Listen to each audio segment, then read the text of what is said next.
요즘 코로나19로 인해서 결혼식의 풍습이 많이 바뀌었습니다. 일가 친척만 모여서 결혼식을 치르다 보니까 스몰 웨딩을 많이 한다고 합니다. 또 요즘 젊은이들 사이에서는 셀프 결혼이라는 것이 유행을 해서 그게 뭔가 하고 봤더니 주례가 없는 자기들끼리 하는 결혼식이 또 하나 유행처럼 번져가고 있습니다. 오늘 우리가 읽은 이 본문의 말씀을 잘 이해하려면 예수님 당시에 그 유대 사회의 결혼 풍습을 잘 이해하는 것이 좋습니다. 옛날 고대 이스라엘에서의 결혼 예식은 하루가 아니라 일주일씩 그 혼인잔치가 계속되는 것이 일상적인 상례입니다. 그리고 그 결혼식은 대낮에 하는 것이 아니라 한밤중에 거행이 되었습니다. 신랑이 자기 친구들과 함께 어울려서 오랜 시간을 지내다가 한밤중에 신부의 집으로 행진을 하며 결혼식 행렬이 시작됩니다. 그러면 신부와 그 친구들은 언제 도착할지 모르는 신랑과 그 일행을 기다립니다. 빨리 올 수도 있고 더디게 올 수도 있습니다. 그러다가 신랑이 도착하게 되면 신부와 그 들러리들은 함께 신랑을 영접하고 그리고 등불을 켜고 연등 행렬을 통하여 신부의 집으로 들어가서 혼인잔치를 거행하게 되는 것입니다. 그러다가 신랑의 행차가 예상보다 늦어지게 되면 결국 기다리다 지쳐서 졸기도 하고 심지어는 잠이 들기도 합니다. 그러나 그때 밤을 깨는 정적을 깨고 시끄러운 소리가 울려 퍼집니다. 신랑이로다, 맞으러 나오라. 그때 이 들러리들이 신랑을 맞으러 나가는 겁니다. 그런데 그릇에 기름을 준비한 사람들은 넉넉한 기름이 있기 때문에 신랑이 더디 오든 아니면 멀리서 오든 언제든지 맞이할 준비가 되어 있겠지만 등은 들었어도 그릇에 기름을 준비하지 아니한 사람들은 결국 그 떨어진 기름 때문에 신랑을 맞이할 수 없다는 이야기입니다. 바로 오늘 이야기가 바로 이러한 예수님 당시의 결혼 풍습을 통한 열처녀의 비유를 주님이 말씀하고 계십니다. 여러분 왜 예수님께서 이 비유를 말씀하셨을까? 우리가 그 배경을 아는 것이 중요하지요. 마태복음 24장 말씀에서 보면 마태복음 24장을 종말장이라고 부릅니다. 무슨 장이요? 종말장. 자, 고린도전서 13장 그러면 무슨 장이죠? 사랑장. 히브리서 11장 그러면 무슨 장이죠?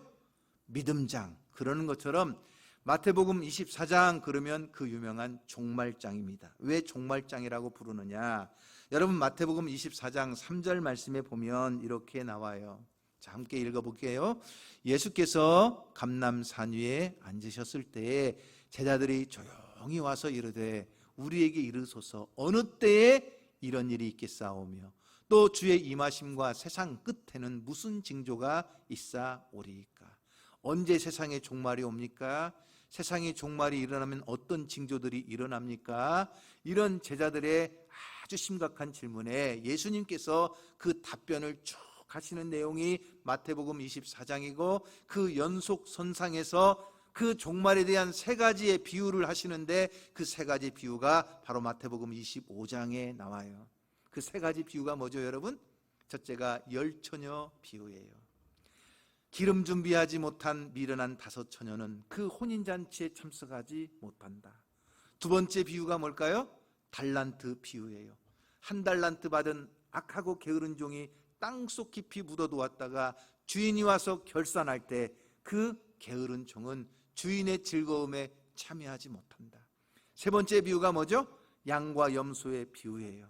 목자가 양과 염소를 가르듯 주님이 재림하시는 그날 세상 끝날에는 반드시 하나님의 심판을 통해 영원한 형벌을 받는 자들이 있고 영생의 복을 받는 자들이 있다는 것을 주님이 이 세 가지의 비유를 통해서 가르쳐 주고 계십니다. 여러분 오늘 우리가 읽은 이 열처녀의 비유를 읽다 보면 우리가 참 많은 생각을 하게 됩니다. 그래서 이 열처녀의 비유를 해석하는 일에 있어서도 우리가 가끔은 중요하지 않은 일에다가 더 관심을 쏟을 때가 많습니다. 예를 들면 이런 거예요. 10명? 왜 10명일까? 왜 5명 나누었을까? 도대체 처녀는 뭐고 신랑은 뭐고 기름은 뭐고, 자꾸만 이런 식으로 접근하다 보면 예수님이 오늘 이 비유를 통해서 정말 중요하게 우리에게 말씀하시고 싶은 것을 놓쳐버릴 수가 있습니다. 오늘 이 비유의 가장 중요한 핵심은 미련한 5 처녀입니다. 신랑을 기다렸으면서도 그릇에 기름을 준비하지 못했다가 그 혼인잔치에 참석하지 못하고 그렇게 슬픈 현실을 맞이한 5 처녀의 비극을 예수님께서 경고하시고 너희도 깨어있으라, 너희도 항상 준비하고 있으라고 우리에게 가르쳐 주시는 것입니다. 그러면 여러분, 오늘 이 말씀을 통해 우리가 분명히 기억해야 될 것을 3가지로 말씀을 드리려고 합니다. 첫째는 기름 없는 등은 결국에 무용지물이 된다는 것입니다. 여러분, 자, 처녀가 몇 명 있었지요? 10명이서 신랑을 기다리고 있어요.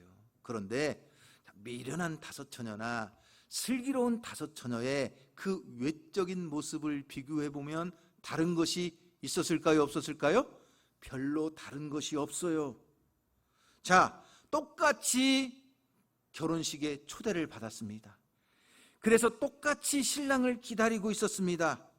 그리고 잘 기억하십시오. 미련한 5 처녀나 슬기로운 5 처녀나 신랑이 더디 오니까 어떻게 했어요? 다 졸며 잤습니다. 많은 사람들이 착각하는 것이 하나 있어요. 슬기로운 5 처녀는 끝까지 안 자고 눈을 말똥말똥 뜨고 깨어 있었을 것이고, 미련한 5 처녀들은 쿨쿨 잠을 자다가 혼인잔치에 들어가지 못했을 것이다 착각을 합니다. 그러나 여러분, 오늘 5절 말씀을 보시면 5절 말씀에 이렇게 나와요. 자, 뭐라고 나오죠? 신랑이 더디 오므로 어떻게 했어요? 다 졸며 잤어요. 슬기로운 5 처녀나 미련한 5 처녀나 신랑이 더디 오고 아직 오지 않으니까 피곤하고 지쳐서 졸다가 다 잠을 잤단 말이에요. 그런데 이렇게 외적인 모습으로 보면 미련한 5 처녀나 슬기로운 5 처녀나 똑같은 것 같은데 딱 한 가지 다른 것이 있었어요. 여러분, 그게 뭐였지요? 그릇에 기름을 준비해 왔느냐, 기름을 준비해 오지 않았느냐 하는 거예요. 똑같이 등을 들고 있었지만 슬기로운 5 처녀는 그 등불이 꺼져갈 것을 준비하고 그릇에 기름을 준비해 갔다는 것이고, 미련한 5 처녀는 그냥 등만 들고 갔다는 거예요. 그러면 여러분, 여기서부터 우리의 씨름이 시작되는 것입니다. 도대체 이 기름이 무엇을 이야기하는가? 전통적인 해석에 따르면 많은 경우에 우리는 이 기름을 성령으로 이해합니다. 그렇다면 성령이 우리 안에 오시고 그렇게 등에 기름이 떨어져 가듯이 성령도 우리 안에서 그렇게 점점 없어져 갈 수 있느냐 하는 문제에 또 하나 부딪히게 됩니다. 인격적이신 성령님은 우리 안에 오시면 우리와 더불어 영원히 내주하시는 줄로 믿으시기를 바랍니다. 또 어떤 경우에 많은 사람들이 이 성령을 불로 상징하기도 합니다. 그래서 기도하다가도 뭐가 번쩍이면 성령님이 왔는가, 그래서 불로를 찾습니다. 그러나 우리가 오늘 말씀을 더 잘 이해하기 위해서 정말 이 기름이 무엇인가를 깊이 묵상해 본다면, 신랑 되신 예수 그리스도를 기다리는 모든 성도들이 마땅히 가지고 있어야 될 뭐예요? 믿음이라고 하는 것입니다. 더 넓은 의미로 이야기하면 그 신앙의 내용, 믿음의 열매라고 할 것입니다. 슬기로운 5 처녀나 미련한 5 처녀나 외적인 형식에 있어서는 똑같았지만 한 가지 다른 것, 기름을 준비하지 못한 거예요. 그렇다면 여러분, 껍데기는 있지만 알맹이가 없는 신앙, 형식은 있지만 내용이 없는 신앙, 이파리는 무성하지만 열매가 없는 신앙, 바로 이것을 우리에게 경고하시는 주님의 말씀입니다. 자, 결혼식에 초대를 받았습니다. 등불을 들었습니다. 신랑을 기다립니다. 다 똑같습니다. 그러나 정작 신랑이 왔을 때 그 신랑을 맞이하는데 기름이 없어서 혼인잔치에 들어가지 못했던 것처럼, 주님이 천사장의 나팔 소리와 함께 이 땅에 재림하시는 그날 믿음이 없는 자들은 결단코 천국에 들어가지 못하고 그 천국의 영생을 누리지 못한다는 사실입니다. 그러므로 여러분, 우리가 기억하십시오. 우리가 외적인 형식이 있다고 해서 반드시 그 안에 내용도 열매도 있는 것이 아닙니다. 여러분 오늘 주일을 기억하고 예배에 참석하셨습니다. 참 잘하셨습니다. 오늘 이 자리에 앉으셔서 함께 찬양도 하고 기도도 하고 하나님 앞에 예배를 드립니다. 그러나 여러분 이것은 어디까지나 외적인 형식이에요. 교회에 나왔다고 해서 예배 자리에 앉아있다고 해서 함께 찬송을 불렀다고 해서 똑같이 그 마음에 진실한 믿음이 있느냐? 그것은 우리 하나님이 감찰하시고 판단하시는 것입니다. 형식이 있다고 해서 내용을 저절로 보증하지 못한다는 사실입니다. 그러므로 주님은 알맹이가 없는 쭉쟁이, 열매가 없는 무화과나무를 저주하신 것입니다. 다시 말하면 주님이 다시 재림하시는 그날 진정한 믿음이 없는 사람은 하나님 앞에 설 자리가 없다는 것을 기억하시기 바랍니다. 여러분, 알맹이가 없는 쭉쟁이는 곡간에 들어가지 못하지요? 다 어떻게 합니까? 불에 던져서 태워버리지요. 열매를 맺지 못하는 나무는 어떻게 합니까? 도끼로 찍어서 불살라지고 마는 것처럼 여러분 우리가 등은 있지만 기름이 없는 이러한 미련한 다섯처럼 교회에는 다니지만 믿음이 없는, 예배에는 참석하지만 정말 예수 그리스도를 인격적으로 영접하고 하나님과의 인격적인 만남을 통해서 천지를 창조하시고 영원토록 살아계시는 하나님을 온전한 마음으로 경배하지 못하고 진실한 마음으로 하나님과의 만남이 없는 그러한 형식적인 믿음은 하나님의 나라에 그 즐거움에 참여할 수 없다는 것입니다. 그렇다면 사랑하는 성도 여러분, 오늘 이 시간 자기 자신의 믿음을 한번 점검해 볼 수 있기를 주님의 이름으로 축원합니다. 정말 살아계신 하나님과의 관계 속에서 나는 어떤 믿음의 열매를 맺어가고 있는가? 나는 정말 나의 구주와 주님으로 예수 그리스도를 내 마음에 영접하고 그 주님 앞에 내가 죄인됨을 깨달아서 진실한 마음으로 회개하며 그 보혈의 능력으로 죄사함을 받은 그 회개, 그리고 진실한 구원의 감격이 내 안에 있어지는가? 매일매일의 삶 속에서 구원받은 하나님의 자녀로서 복음의 능력으로 세상을 향하여 믿음의 삶을 살아가고 있는가? 내가 정말 받은 이 구원의 기쁨을 전하기 위해서 나는 많은 영혼들에게 주의 복음을 전하며 전도의 삶을 살고 있는가? 여러분, 이것이 진정한 믿음의 내용인 줄로 믿습니다. 두 번째는 기름은 아무에게도 빌릴 수가 없다는 것입니다. 여러분, 오늘 말씀에서 우리가 충격적으로 접하는 또 하나의 사실이 있는데 그게 뭐예요? 부족한 기름을 다른 사람한테서 빌릴 수가 없다는 거예요. 자, 여러분 8절 9절을 다시 한번 읽어보겠습니다. 8절 9절을 읽어볼까요? 미련한 자들이 슬기 있는 자들에게 이르되 우리 등불이 꺼져가니 너희 기름을 좀 나눠달라 하거늘 슬기 있는 자들이 대답하여 이르되 우리와 너희가 쓰기에 다 부족할까 하노니 차라리 파는 자들에게서 가서 너희 쓸 것을 사라. 참 우리는 이 말씀을 읽으면서 째째하게 그 기름 좀 빌려주지, 그걸 또 안 빌려줘가지고, 여러분 우리는 이런 의심을 가질 수 있는데 정말 중요하게 봐야 될 것은 뭐죠? 왜 기름을 안 빌려줬을까가 아니라 뭐예요? 기름은 절대로 빌릴 수가 없다는 것입니다. 바로 이것을 주님이 우리에게 가르쳐 주시는 것입니다. 믿음이라는 것은, 신앙의 열매라는 것은 빌릴 수가 없는 것입니다. 세상에 다른 사람에게 나눠주거나 양도할 수 있는 것이 있는가 하면 절대로 양도할 수 없는 것이 있습니다. 개인에게 완전히 귀속해서 타인에게 양도할 수 없는 권리를 법학에서도 뭐라고 하느냐? 일신 전속권이라고 합니다. 예를 들면 이런 거, 여러분 재산은 나눠줄 수 있어요, 없어요? 나눠줄 수 있어요. 내가 가진 재능 나눠줄 수 있어요, 없어요? 나눠줄 수 있어요. 재능 기부해요. 다 줄 수 있어요. 그러나 자기 아내, 자기 남편을 나눠줄 수 있어요, 없어요? 없어요. 이런 것을 일신 전속권이라고 합니다. 우리가 출생과 죽음을 대신할 수 없듯이 정말 우리가 대신할 수 없는 것이 있어요. 그것이 뭐냐? 우리의 믿음이라고 하는 거예요. 그래서 시카고의 무디 성경학교 총장이었던 조지 스위팅 박사는 하나님에게는 자녀만 있지 손자가 없다, 이런 말을 했어요. 굉장히 의미심장한 말이에요. 하나님에게는 누구만 있어요? 자녀만 있지 누가 없어요? 손자가 없다. 이 말이 뭘까요, 여러분? 우리 부모님이 권사님이고 우리 아버지가 장로님이고 그래서 교회를 열심히 충성하고 아무리 열심히 섬겨도 우리 부모님 믿음 때문에 내가 천국에 들어가고 내가 상급을 받는 게 아니라는 거예요. 여러분 전도해 보십시오. 어떤 사람은 우리 아내가 열심히 교회 다닙니다. 우리 아내가 열심히 새벽에 기도합니다. 그렇다고 그 아내의 믿음 때문에 남편이 저절로 구원을 받을 수 없다는 것입니다.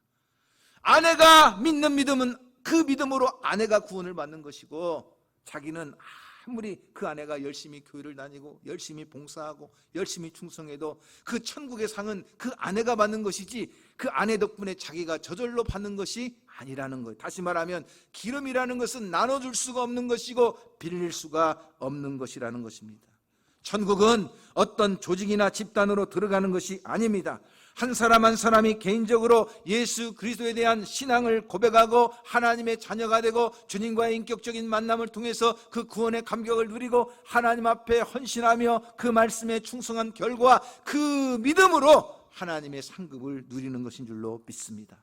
그런데 가끔 모태신앙들이 있잖아요. 이것도 못해요, 저것도 못해요. 그게 모태신앙들. 나는 우리 엄마 뱃속에서부터 교회 다녔어요. 그걸로 자랑하지만 그것 가지고 구원을 못 받는다는 것입니다. 우리 아버지가 목사예요. 아버지가 목사라고 그 자녀가 저절로 구원을 받는 것이 아니라는 것입니다.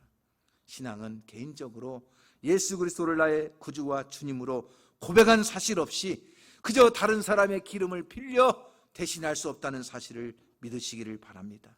그렇다면 사랑하는 성도 여러분, 우리의 믿음은 누가 대신할 수 없는데 오늘 여러분은 하나님을 인격적으로 만난 사실이 있으십니까? 내가 정말 죄인인 것을 깨닫고 주님 앞에 나의 모든 죄를 회개하고 예수 그리스도만이 나의 그 모든 죄를 깨끗하게 하실 분으로 알아 그 주님의 보혈을 의지하고 예수 그리스도를 나의 구주와 주님으로 마음에 영접한 사실이 여러분은 있으십니까? 진정으로 내가 회개하고 다시는 죄를 짓지 않겠다는 마음을 가지고 이제 나를 구원하신 그 은혜에 감격하여 나도 주님의 영광을 위하여 헌신 봉사하면서 믿음으로 살아가는 그 믿음의 충성이 여러분에게 있으십니까? 그럴 때 하나님은 오늘 여러분이 저 천국잔치에서 하나님이 예비하신 그 풍성한 신령한 복을 누리도록 역사해 주실 줄로 믿습니다. 세 번째 기억할 것은 기름을 준비하는 기회를 놓쳐서는 안 된다는 것입니다. 여러분, 자 10절 말씀을 다 같이 한번 읽어보겠습니다. 자 10절 말씀에 뭐라고 나오죠? 시작. 그들이 사러 간 사이에 신랑이 오므로 준비하였던 자들은 함께 혼인잔치에 들어가고 문은 닫힌지라 그랬어요. 유대인의 결혼 관습은 신랑과 함께 그 신부의 집에 딱 들어가면 강도와 도둑을 막기 위해서 문을 굳게 닫아버리고 그 한번 닫아버린 문은 다시 열어주지 않습니다. 그러니 기름을 준비하지 못했다가 늦게서 기름을 사러 갔다가 돌아온 이 미련한 다섯 처녀들이 이제 막 문을 두드립니다. 문을 열어달라고 합니다. 자 11절 말씀을 한번 읽어봅니다. 시작. 그 후에 남은 처녀들이 와서 이르되 주여 주여 우리에게 열어주소서 하소연을 하고 간절히 애걸을 합니다. 그런데 한번 닫혀진 문은 열려지지 않고 오히려 그 안에서 들려오는 대답은 너무나도 냉정합니다. 뭐라고 대답을 해요? 12절 말씀입니다. 대답하여 이르되 진실로 너희에게 이르노니 내가 너희를 알지 못하노라. 여러분, 얼마나 무서운 말씀이에요. 내가 너를 알지 못하노라. 나는 네가 누군지 도무지 알지 못하노라. 아니, 하나님 저를 잊으셨습니까? 저 김집사예요. 하나님 저 이권사예요. 나는 네가 누군지 도무지 알지 못하노라. 한번 닫혀진 문은 다시 열려지지 않는다는 것입니다. 여러분, 범사에 기회가 있고 만사에 때가 있습니다. 신랑이 오시기 전에 어리석은 다섯 처녀들도 얼마든지 기름을 준비할 수 있었습니다. 그러나 그 기회를 놓쳐버렸습니다. 아니, 언제든지 내가 기름을 준비할 수 있다는 그 사실 때문에 오히려 그들로 하여금 게으르게 만들었는지 모릅니다. 나태하게 만들었는지 모릅니다. 내가 마음만 먹으면 언제든지 할 수 있다, 이 자신감 때문에 오히려 그들로 교만하게 만들었는지 모릅니다. 그러다 결국은 기회를 놓쳐버리고 만 것입니다. 마틴 루터의 설교 가운데 재미있는 예화가 하나 있는데, 사탄이 자기의 부하들을 세상에 보내면서 세상 사람들을 미혹해서 지옥으로 많이 데리고 오는데 어떻게 하면 좋겠느냐 가르치는 거예요. 그러자 한 졸개가 이렇게 말합니다. 나는 하나님이 안 계신다고 사람들에게 소문을 퍼뜨리겠습니다. 그러자 야, 그거 오래전부터 써먹은 거라 그 방법 안 된다. 그러자 다른 졸개가 말합니다. 그러면 내가 사람들에게 고난을 많이 주어가지고 박해를 해서 예수를 못 믿게 하겠습니다.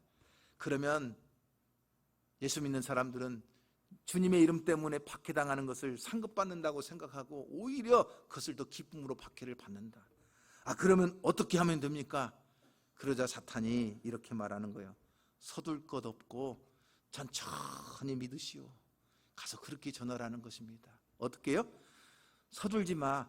천천히. 이 다음에 여러분, 이것이 사단의 가장 큰 유혹이라고 하는 것입니다. 여러분, 우리도 똑같은 생각을 합니다. 내가 마음만 먹으면 언제든지 교회 다닐 수 있고, 마음만 먹으면 언제든지 봉사할 수 있고, 마음만 먹으면 기도도 할 수 있고, 마음만 먹으면 언제든지 교회에 봉사도 할 수 있고, 그러니까 이 다음에 지금은 젊으니까 돈도 벌어야 되고, 지금은 젊으니까 좀 세상 즐길 것도 즐겨야 되고, 지금은 아직 젊으니까 뭐 할 일이 세상에 많고, 그러니까 뭐 정년 퇴직하고, 이 다음에 한 70, 80 먹어서 그때 예수 믿으면 되지 뭐. 이런 착각 때문에 스스로 기회를 다음으로 미루다가 영원히 기회를 잃어버리고 천국문이 닫힌 다음에서야 탄식하며 슬피 우는 자들이 있다는 것입니다. 여러분, 홍수가 세상에 임하기 전 노아가 방주를 만들 때 그 방주의 문이 닫히기 전에는 얼마든지 그 방주에 들어갈 수 있는 기회가 있지만, 한 번 닫힌 구원의 방주의 문은 다시 홍수의 심판이 끝날 때까지 열리지 않는다는 사실입니다. 오늘 여러분에게는 기회가 있습니다. 아직 젊습니다. 오직 여러분에게는 기회가 있습니다. 마음만 먹으면 무엇이든지 할 수 있습니다. 그러나 그 자신감 때문에 기회를 놓쳐버리고 그 어리석음 때문에 훗날 문이 닫힌 뒤에야 탄식하며 후회할 수 있다는 사실입니다. 그래서 고린도후서 6장 2절 말씀에 보면, 보라 지금은 은혜 받을 만한 때요, 보라 지금은 구원의 날이로다. 할렐루야. 오늘 여러분에게 주어진 그 기회, 오늘 여러분에게 주신 그 생명, 오늘 여러분에게 주신 그 재능과 물질이 하나님 앞에 드려지며 헌신하는 성도가 되기를 주님의 이름으로 축원합니다. 오늘 여러분의 삶을 돌이켜볼 때 때를 놓친 것 때문에 땅을 치고 후회한 적은 없지 않습니까?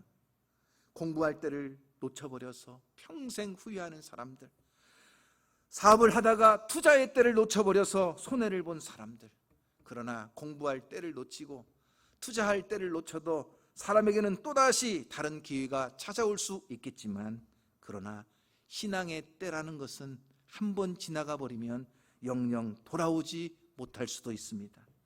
육신의 장막이 무너지고 구원의 문이 닫히고 나면 더 이상 회개의 기회도 없고 더 이상 축복의 기회도 없다는 것입니다. 오늘 우리가 생명호흡하며 살아가지만 내일도 반드시 내 날이 될 것이라고 우리는 장담할 수가 없습니다. 왜냐, 우리는 하루 동안에도 무슨 일을 만났는지 알지 못하기 때문입니다. 그래서 예수님께서 오늘 13절 말씀에 우리에게 강하게 명령하고 계시는 것입니다. 그런즉 깨어있으라, 너희는 그날과 그때를 알지 못하느니라. 할렐루야. 주님이 언제 오실는지 그 주님의 때를 우리가 알지 못해요. 그러나 오늘 많은 사람들이 그 주님의 재림의 때를 기다리지 않아요. 세상이 너무 좋아서 주님이 다시 오신다는 사실을 까마득하게 잊어버리고 살아가는 성도들이 너무나 많아요. 그러나 여러분, 우리는 깨어서 언제 주님이 다시 오시더라도 기쁨으로 나아가 주님을 맞이하고 그 주님의 천국잔치에 참여하도록 항상 깨어있어 준비하는 성도가 되기를 주님의 이름으로 축원합니다. 그 주님의 재림이 더디 올 거라고 생각한다면 여러분 자신의 종말이 언제 찾아올지 몰라요. 내가 건강하다고, 내가 젊다고, 그렇다고 반드시 항상 나에게 기회가 있는 것은 아니에요. 사람의 생명이 아침 이슬과 같아서, 우리의 생명은 한낮 지나가는 밤의 한 경점과 같아서 언제 그 기회가 사라져볼지 모르는데, 우리에게 주신 생명의 날 하나님 앞에 믿음으로 살아가는 성도가 되기를 주님의 이름으로 축원합니다. 그러므로 여러분이 기회가 있을 때, 그 기회의 때에 하나님 앞에 믿음으로 헌신하고 봉사할 수 있는 성도가 되기를 주님의 이름으로 축복합니다. 여러분, 기회를 설명하는 비유 가운데 제가 전에 한번 드렸던 예화가 있어요. 저 헬라의 시라큐스 거리에 가면 기회가 무엇인지를 설명해주는 동상이 하나 세워져 있는데, 그 동상의 모습이 어떻게 생겼느냐, 날개가 달려있는데 그 날개가 보통 등에 가서 달려있는 것이 아니라, 이 기회라고 하는 동상은 날개가 어디에 붙어 있어요? 발에 가서 날개가 붙어 있는 거예요. 그리고 머리가 수북하게 나와 있는데 앞머리는 수북한데 뒷머리는요, 머리가 하나도 없는 대머리의 동상이 있어요. 그리고 그 동상 밑에는 이렇게 써 있습니다. 누가 그대를 만들었는가? 리스포스. 그대의 이름은 무엇인가? 프라나스 아프티니티. 기회라는 말입니다. 왜 그대의 날개는 발에 가서 붙어 있는가? 걸어서 도망가기보다는 잽싸게 날라서 도망치기 위해서. 그런데 그대의 앞머리는 왜 그렇게 무성한가? 내가 지나갈 때 누구나 쉽게 나를 붙잡을 수 있도록. 그런데 그대의 뒷머리는 왜 대머리인가? 한번 지나가 버리면 영영 다시는 붙잡을 수 없기 때문에. 여러분, 기회라는 것이 그런 것입니다. 내가 예수를 영접할 수 있는 기회, 내가 구원받을 때, 내가 믿음으로 하나님 앞에 충성하며 헌신하고 봉사할 수 있는 때, 그 주님의 기회를 우리가 믿음으로 붙잡을 때 우리의 삶에 하나님의 은혜가 항상 풍성히 넘치게 될 줄로 믿습니다. 이런 의미에서 아직 신랑 되신 예수님께서 재림하시지 않았다는 것, 얼마나 감사한 일인지 모릅니다. 이런 의미에서 내가 아직 죽지 않고 살아있다는 것, 얼마나 감사한 일인지 모릅니다. 왜요? 지금은 내가 기름그릇을 준비할 수 있는 기회가 있기 때문입니다. 그러기에 오늘 우리는 우리의 남은 생애를 다시 한번 십자가 앞에 나아가 두 손 들고 하나님을 간절히 찾으며 주님을 만나고, 남은 생애 주님의 영광을 위하여 헌신하면서 저 영광스러운 천국의 상급을 쌓고, 이 땅 위에서도 하나님의 그 주시는 풍성한 은혜로 천국의 삶을 사는 저와 여러분이 될 수 있기를 주님의 이름으로 축복합니다.